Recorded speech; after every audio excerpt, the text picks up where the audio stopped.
Residential കസ്റ്റമേഴ്സിനാണ് മെയിനായിട്ട് PM Suryaghar എന്ന് പറഞ്ഞൊരു പദ്ധതി ഇപ്പോൾ സെൻട്രൽ ഗവൺമെൻറ് റൺ ചെയ്യിക്കുന്നത്.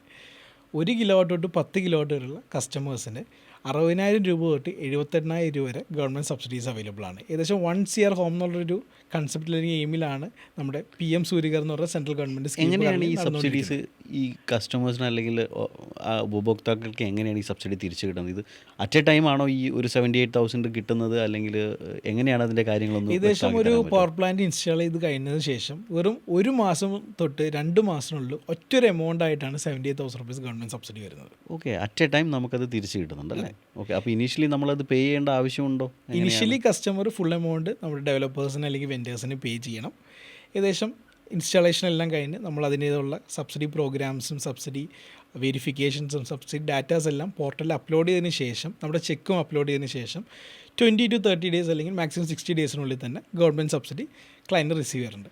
അതുകൂടാതെ സൂര്യപ്രഭ ആസ് എ കമ്പനി ഏറ്റവും റിമാർക്കബിൾ ഒരു അച്ചീവ്മെൻറ്റ് ചെയ്തെന്ന് പറഞ്ഞാൽ ഏകദേശം 850 തൊട്ട് 900 വെൻഡേഴ്സാണ് കേരളത്തിലെ ഗവൺമെൻറ് സബ്സിഡി സ്കീമിൽ എംപാനൽ ചെയ്തിരിക്കുന്നത്. അതിൽ ടോപ്പ് 10ൽ 6th പൊസിഷൻ സൂര്യപ്രഭ സോളാറിലാണ്.